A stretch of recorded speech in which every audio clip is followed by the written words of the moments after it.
Welcome everybody back to another weekend preview for Saluki softball after the Saluki start 3-2 and a true freshman. That starts off in a typical true freshman way. Coach Jen Sewell joins us for another weekend preview. Coach, opening weekend 3-2. Just thoughts on how the opening weekend went. We'll get into some of those details in a moment, but just kind of the wide view and the wide scope view of the weekend. Yeah, I thought pitching was good. Obviously, defense was really good, especially for the time that we spent indoors in January.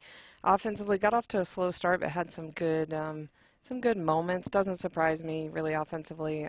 Just haven't probably seen the at-bats that we need to just yet. We'll get, just like last year, we'll get hot at the right time. So. How much early on in the season is it to get the offense going, where typically your defense and maybe even pitching is a little bit ahead of where your offense is at? Yeah, there's no surprise. I mean, the only pitching we've seen is our own. So, and everything's a little bit different. I looked back at the film of 4 or 5 games, and everybody threw the slowest pitcher they had against us, except for the Mullins kid, who's an all-region type kid. I think she's a pitcher of the year in her conference. I thought it was smart. I mean, keep us off balance. A lot of people made pitching changes every time through the lineup. We saw, I need to count how many pitchers we actually saw, but in 5 games, I think we almost doubled. We may Wow. have seen 10 pitchers. So people were trying to make changes against us and keep us off balance. And sometimes early in the season, that can work until hitters really settle in. And we're using multiple lineups right now. So it doesn't surprise me that, we're trying to rotate maybe 14 hitters, 15 hitters, and just give them time. So.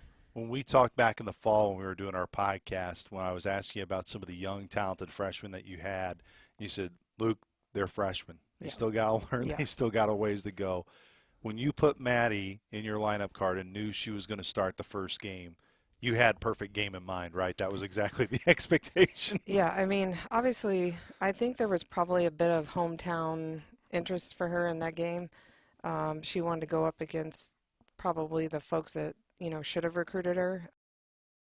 Um, and it's just that she didn't feel like that culture was there, maybe, or she wasn't going to get the feel that she wanted. And I think she's just a really humble kid that goes out and throws her pitches. She doesn't have much in mind about the end result. So when we put her on the lineup card, um, all we've seen is her pitch against us. So, and then she goes out and does that. And you don't realize it until probably the 5th inning. And everybody's kind of looking around like nobody moved, nobody put one finger, stand in the same spot where you were, and let's let this thing kind of play out. But I thought defensively, we stuck it as well in that game, and you could tell we were trying to get to every ball. The other side of that, too, is her sister right behind the plate. Yeah. I mean, that's a special story, and there's so much about that communication, the chemistry. You think of, from football, quarterback in the center, whatever it may be, pitcher and catcher. That's a huge communication factor, and I'm sure played a big part in both of them having the emotions for that game against Creighton. Yeah, and I think it's sort of like a voodoo, right? That twins, have this thing where Yeah. they can read each other's minds. But after that game, I thought, hey, it's very real after seeing it. Ryland called some pitches I'm not sure I had the guts to call in some of those situations, some 2-1 changeups and some 3-2 changeups. And I was like, wow, that's a veteran call right there. They call their own game to each other. We talk about it very little. They talk about it a lot, and they sort it out in between innings. And that's the coolest part is they just do it, and they have a feel for each other. I think maybe she shook one time, and that's in 2 appearances. So it's pretty impressive to watch them work. And Ryland's really the undersold star of that team, but she makes Maddie a sort of go. They almost never look into the dugout, and they just have a rhythm that they work on. Is that when you say you trust them to call their pitches? Is that something? Yeah. Have you always been that way, or is that something that you've developed, and it really depends on a case by case basis in terms of how much you want to give those to call pitches? Yeah, I think there's no reason to get in the way of it right now. It's I think it would be stupid for us to mess with it other than just to provide support. Maybe in a season or two when we've got to throw some wrinkles at some people and people make adjustments on her, yeah, we'll maybe step in and make some bigger suggestions. But obviously it worked. So I think you learn as a staff not to tinker with some of the things that are working just because your philosophy is that you call pitches from the dugout. First game, perfect game in school history in terms of 7 innings. So that alone speaks volumes. But maybe what's even more impressive to me, and maybe it's hard to say it's more impressive than a 7 inning perfect game, but to be inserted with the bases loaded in game number 2 with Right. nobody out, and everybody you face, you She gets set them out. down in order too. Yep. I mean, 35 up, 35 down, I think it was Yes. for her on day number 1. Yep. Like, what'd you say to her after that? Did you even really say No, much to her at all? nobody spoke. I mean, it was a funny mix of just going to business for her. It's always that way, and Ryland's very that way too. They just have their thing. That's what they do. We stay out of the way of it. Obviously, I was shocked of all the pitchers that we have had come into this program way back. There has never been a perfect game in 7 innings thrown. I mean, this was pitcher U for a long time. We didn't get in the mix offensively probably until the 2010, 2011 when the game forced offense, into softball Division I wise. So I was shocked that one had never been done, and two, that we're sitting here watching a freshman do it. So Amazing, just amazing numbers. And, we talked a lot about Maddie and definitely deservingly so, but kind of going through your roster, Emma Austin had a really good weekend. Of course, she was able to start in all 5 of your games this weekend. Riley Hamilton had another good weekend as well at the plate. Offensively, you said the numbers may not be where you were, but what did you like about your offense in terms of what you can build off of in weekend number 1? well, and I think only those that were with us on the trip realized that we took batting practice for the first game at 8 a.m. on Saturday, and we left the Texas State game at 8:20 p.m. Saturday night with a quick trip to the hotel to change our socks because we were drenched. So to come back in that Texas State game under the lights with their crowd, that's a big deal. We were just slow to get out, with the rain delays and the lightning delays, and I thought we were just kind of slow and draggy in that first game. But to pop right out and come and beat Texas State, that was a big deal. So, and that's with kids, I would say. People are not hot quite yet. Like, Anna Carter got better as the weekend went along. Jackie List, they pitched around her all weekend. It's going to be a very tough year for her. They're not going to let them and her beat them. So, and that became very obvious. She got pitched around. So we're going to have to make some decisions about the lineup card for her. But I could tell people were getting warmer as the weekend went along. But Emma Austin was impressive, and Riley Hamilton hit some balls hard that got caught. Texas State's center fielder was the real deal, and they had a couple kids take some big hits away from us. So it's going to be there, and I think we just have to keep talking to our team about this level of schedule. It's going to be a dogfight at the plate. You're not going to get people's number 2, 3, and 4. You're going to get their number 1 because of what you did last year. And Jackie, of course, was still able to get a big home run Yes. in that game against Creighton, I believe. Yep. And so what do you tell someone like Jackie when you know that now that's how she's going to be treated?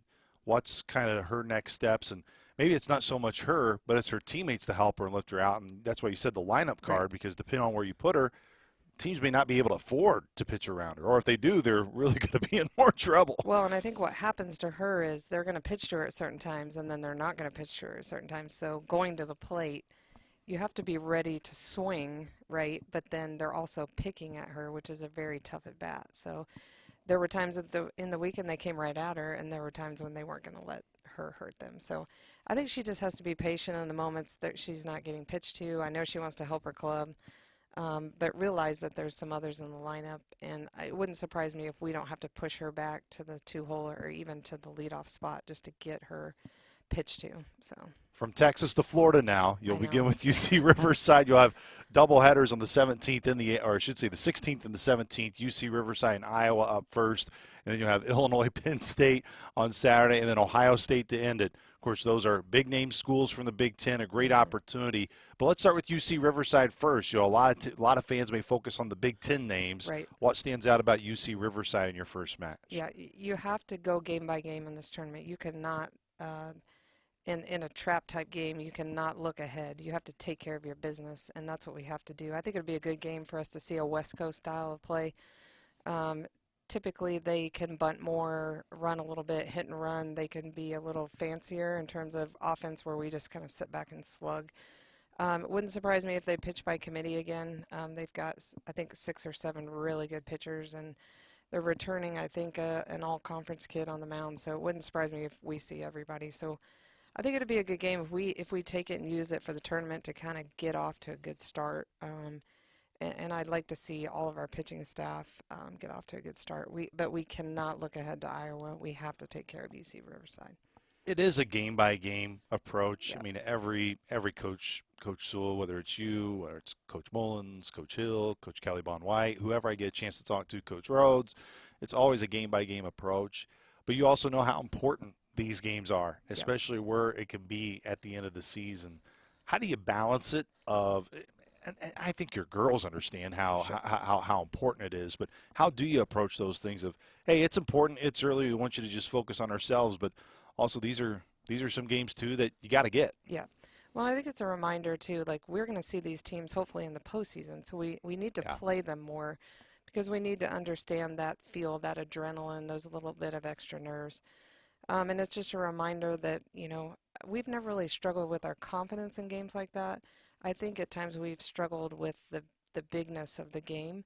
To experience that in February is a big deal. And then it sort of gives you this confidence for the rest of the season to say, hey, we can meet you on a neutral site, we can meet you on a home site. It doesn't really matter. We're willing and able. And I think it shows the committee, too, that we're willing to play whomever. We're not going to shy away. But I think you do it with somebody like an Eberly and a Maddie Groff, and then you do it with 8 seniors. You don't go and do it with hundreds of freshmen, But they're all going to be important, and I think it's going to just make us feel more comfortable, hopefully, in the postseason, assuming that we can get some things done here. Coach Sewell, appreciate the time. As always, we look forward to this weekend. It was so exciting that first weekend. Mike Trude and I, we were sending texts back and forth. Are you seeing what's going on right now? And I'm sure, if we're doing that, I can only imagine the communication to you, and I'm sure Saluki Nation was just really connected to you and your team last weekend, and that's what makes, I know, this place really special. It was really cool to be followed, from that far away, and I think we're going to see a good fan base down there in Florida of the Salukis who've gone down there and maybe are wintering down there a little bit, which is very smart. So I might join them. So there's at times where we got teased with some really good weather when you were gone. Right. Now it's don't want to say it's freezing because it's not freezing, but it's back down to a little bit colder. Yeah. Need to grab that winter jacket. But Coach, good luck this weekend in Florida. Thanks so much for the time. Thanks.